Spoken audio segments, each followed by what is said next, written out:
That was the worst series of the year. I don't think there's a conversation. That Angels series was the worst that the Blue Jays have played this season. We'll debate that. It's on Locked On Blue Jays. It's right now. You are Locked On Blue Jays, your daily Toronto Blue Jays podcast. Part of the Locked On Podcast Network, your team every day. I'm Matt Bonaparte. That's Ben Schulman. This is Locked On Blue Jays. Thanks for making Locked On Blue Jays your first listen every day. We are free. We're available wherever you get podcasts, baby. It's time to talk Jays.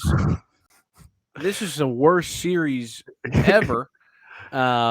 We went into the series. Let me just remind you.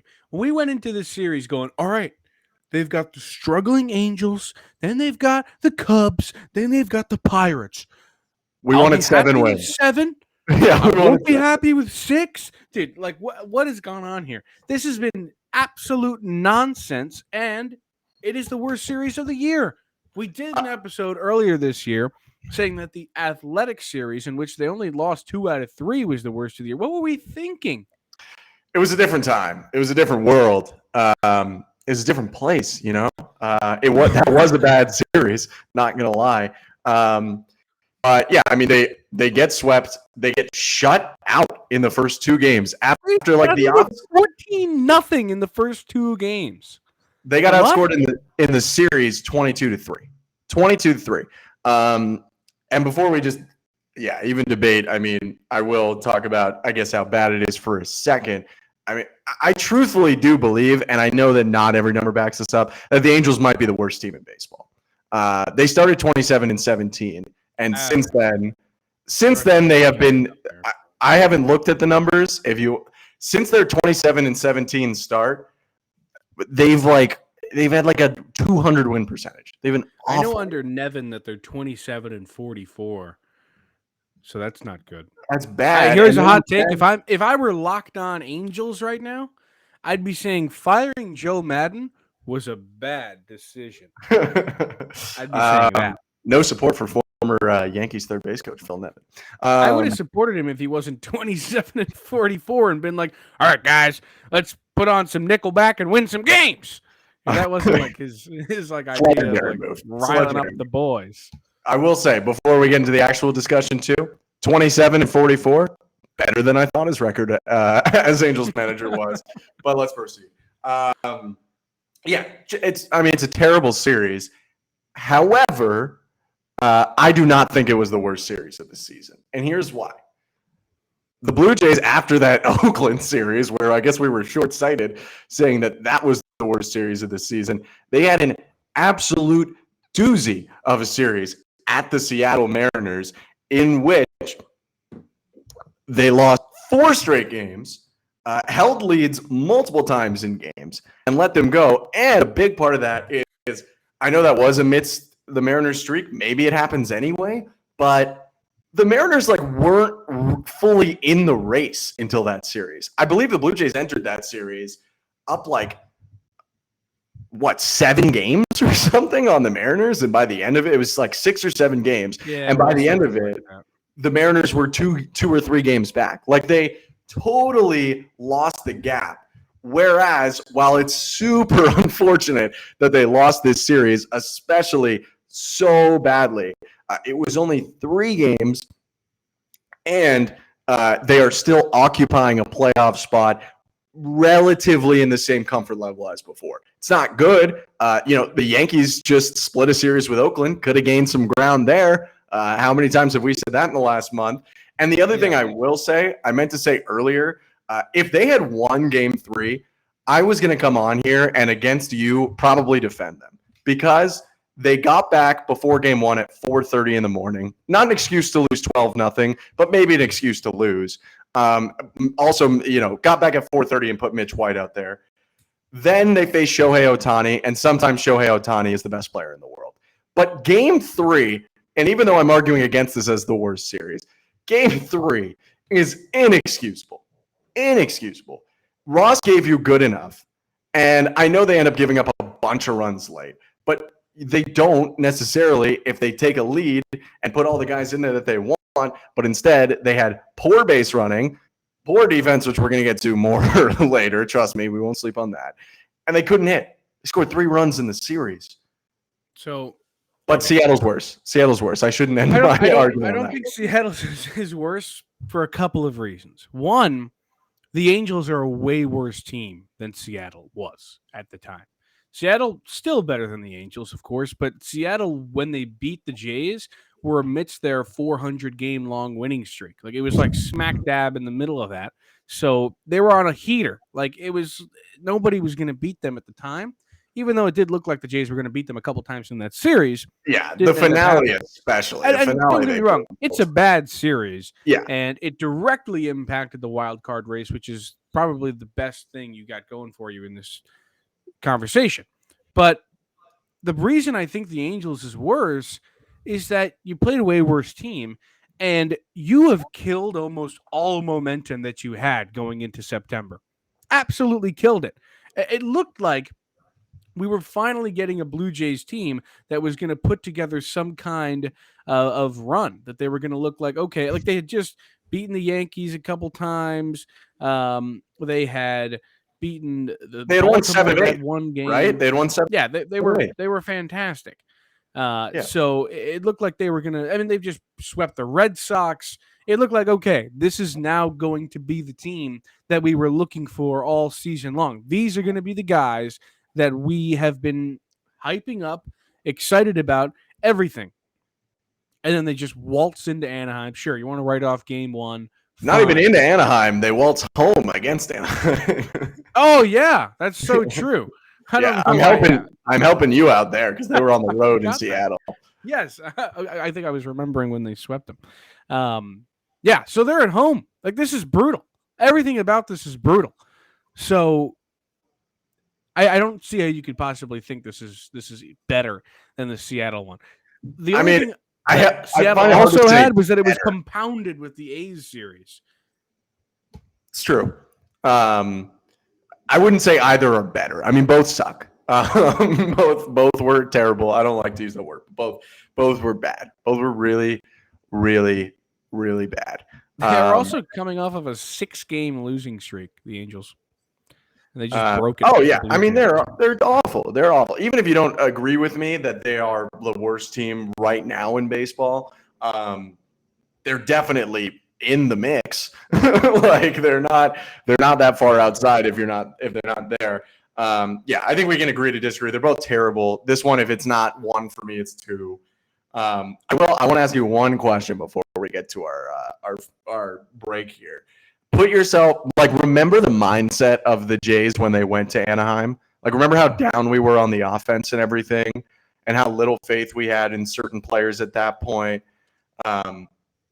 Which sweep surprised you more? The Jays sweep, then the good Angels, 27-17 Angels. They overcome like a Jose Barrios 6-run, 3-inning start or whatever, and sweep 4 and go down huge in game 4, or they're super hot. They visit or they come play the Angels at home and get blanked for the first 2 games and get dominated. That's a really good question. Wow.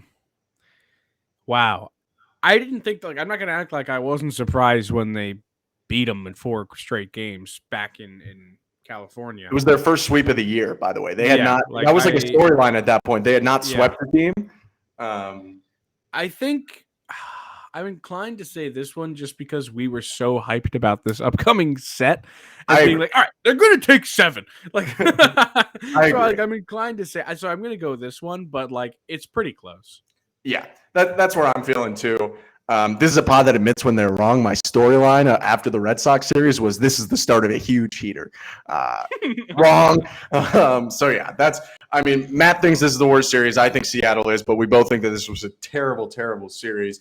And unfortunately, this series has highlighted what was actually already going on. The defense was not good. And we're going to talk about that in a little bit. We will talk about the defense right after I remind you not to drive while under the influence. Let me ask you a question. Are you one of those people who thinks it's okay to drive stoned? What's the worst that can happen? You end up driving below the speed limit? It's no big deal, right? Wrong. The truth is, your reaction times slow way down when you're high. You not only put yourself in danger, but everyone around you. Talk about a buzzkill. Stop kidding yourself. It's not okay to drive high. If you've been using marijuana in any form, do not get behind the wheel. If you feel different, you drive different. Drive high, get a DUI. Locked On Blue Jays continues with Matt Bonaparte over there. I'm Ben Schulman. So, the defense, something I think we reasonably could have ignored the whole year. I haven't tracked it. I probably should. It feels like for the last couple weeks, even when they were winning, they were making an error every game. It just does. And I don't know if the stats back that up. I know they made an error every game this series. I think they did in the Boston series. I'm not 100% sure on that. Boston played even worse defense, so that makes you look better. But I am a little bit worried.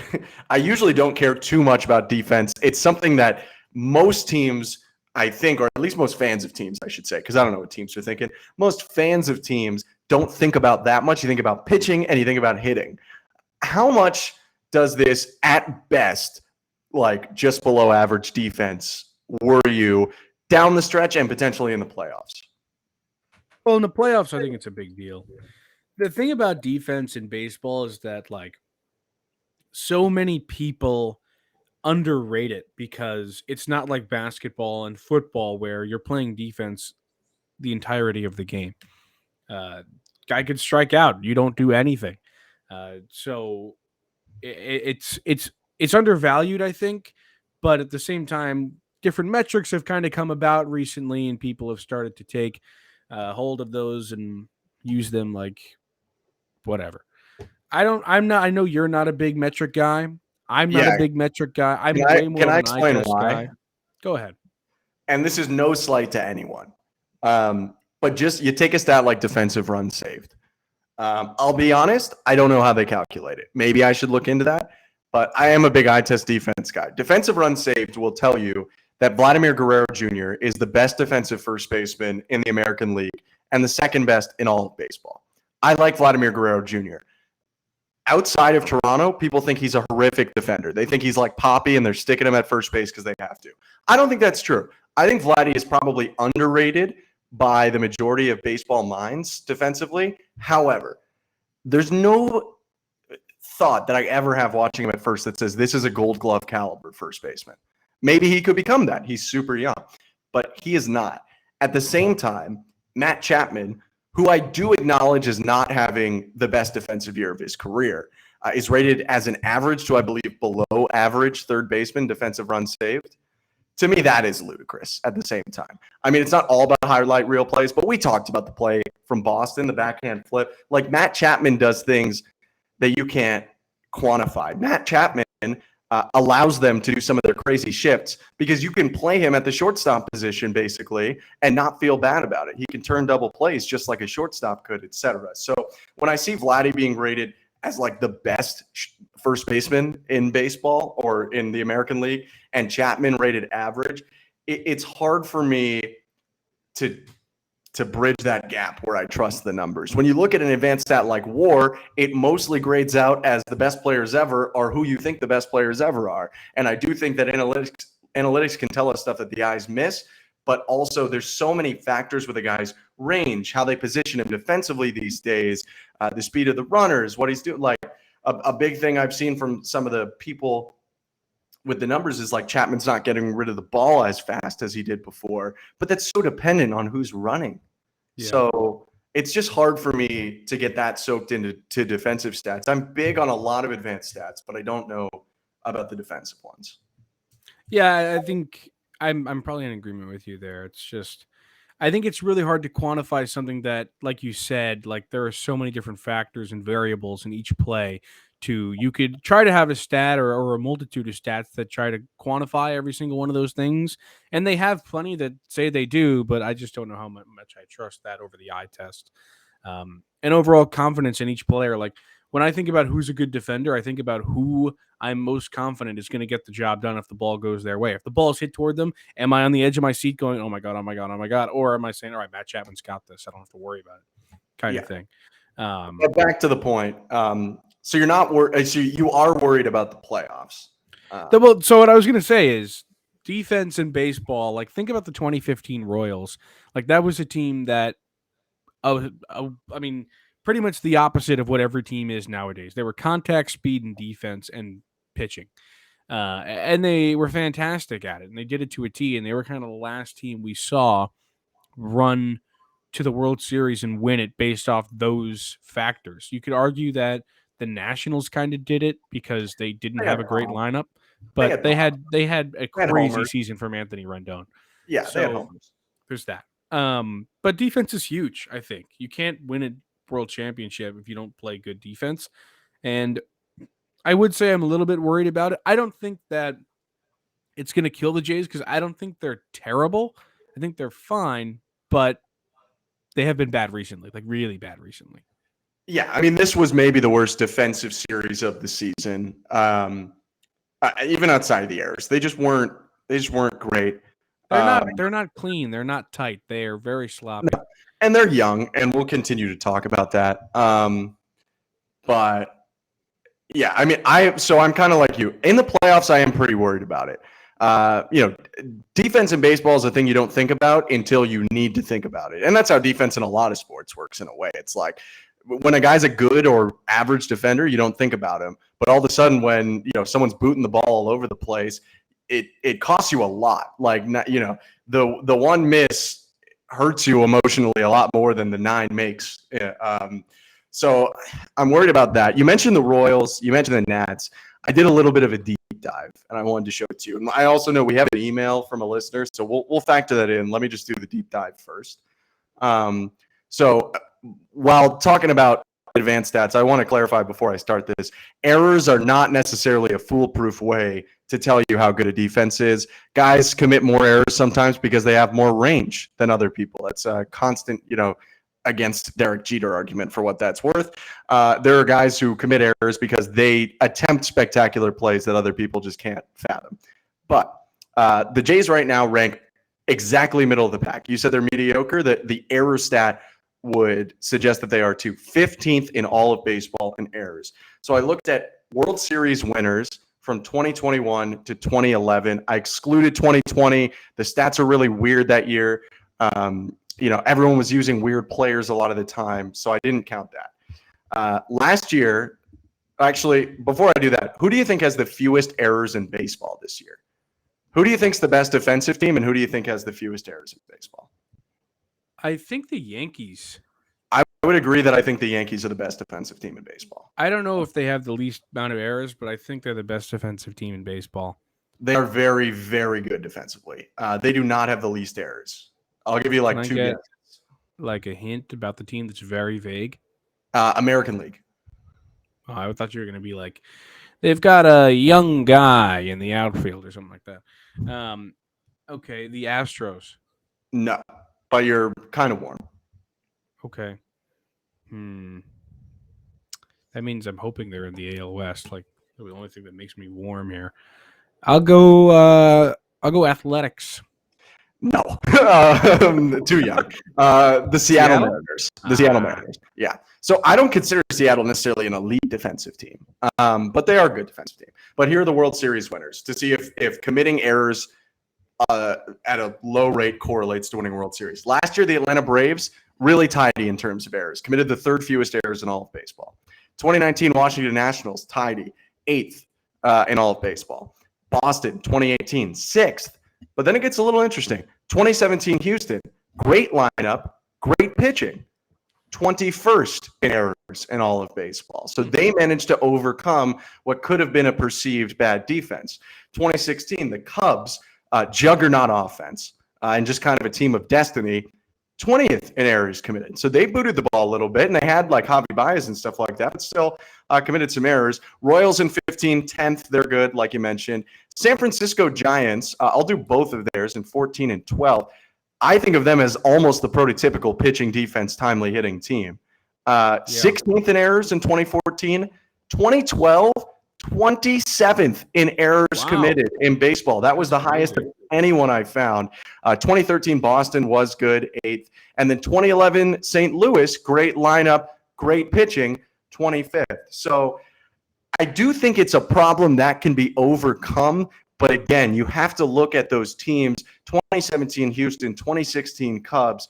But also, juggernauts. Think about juggernauts. I guess the thing that comes to my head when it comes to defense in the playoffs and in the World Series is the 2015 World Series. Daniel Murphy, the ball just going under his glove in a huge spot. And like that kind of thing can't happen in the World Series. And a lot of Blue Jays fans, if you don't remember it, you should. The Kansas City series that year, Blue Jays came in as a favorite for a lot of people. They're in KC. David Price is making a good start. Fly ball, shallow right field. Ryan Goins, the second baseman, goes out. Jose Bautista comes in from right. They both stop. The ball falls in. Royals score multiple runs that inning. And the Blue Jays give up the lead and lose the game. They go down 2-0 and can only push it to 6. Can't quite recover. So you never know when you need it until you need it. Can I just really paraphrase the email quickly because we are running a little over time? So we got an email. Do you have the name? Because I want to thank our email for email. Okay, hold on. I thought you had it. We'll get the name in a second. Our guy. Who? Carl Van Kessel in Ottawa. Carl Van Kessel. Appreciate it, from the nation's capital. So Carl's worried about Bo Bichette in the future with the team. This is my opinion, and I know it's not popular. Bo is still having an above-average offensive year, 104 OPS plus, average is 100. The numbers are down. The numbers are down for everyone. I'm concerned about, that he hasn't adjusted so much. Yes. And obviously I'm concerned about his defense. He is, if you are a defensive run saved subscriber, he is near the bottom of the list. But he's just 24. I mean, we were looking through the DRS list of the worst guys. So many of them, correct me if I'm wrong, Bones, so many of them are young players at high priority positions. Yeah, that's true. It's just a tough thing to swing. I know it's not fun, but if you ride through this, I don't know if Bo Bichette's going to be Troy Tulowitzki, but if he's an average shortstop defender and a plus hitter, that's incredibly valuable. My thing about Bo, he is having a down year. I think it's kind of hard to disagree with that. I mean, honestly, the thing that worries me the most is I think he's turning into a guy who's just looking for a home run every single time he's up. And the thing Carl said in his email was he has so many uncompetitive at-bats, which I actually agree with. There are a lot of times up there where it just seems like he's flailing and looking for a homer. I wish he was just more of a line drives guy, and I know he can be, but I agree with you, Ben. There's a lot of time for him to grow. I mean, this kid is 24 years old. He's only had one full season under his belt prior to this one, in which he was really, really good. So we know it's there. On the defensive end, he's got to be better, and he knows that. The good thing about Bo is that he's a hard worker, and you know that he'll be in the lab. And in the offseason, he's one of those guys you can count on to grow and be looking to get way better than he was in the previous season. Don't think you should move Bo. There's no reason to move Bo right now, and there's too much team control. He's got so much team control. It's funny, people always get it's. I don't think that the Nationals should have moved Juan Soto. We can't get down that rabbit hole. I'm just saying, it's the kind of thing where it's you hit on a prospect, it's a 1 in a million shot that you hit on a guy that's as good as Juan Soto. It's not often you hit on a guy that's as talented as Bo Bichette. Don't move him. Count on him. And obviously, the Soto situation is different. It's just my example. Yeah, I mean, the rookie contracts in baseball count on Bo. Favor orgs so much. Unless you really have something going for you in a trade, why would you not at least get 4 or 5 years out of Bo Bichette? And don't think that his 29-game season – his 29-game season was 2020. Don't think his 46-game season counts as a year in his rookie contract. It doesn't. So you have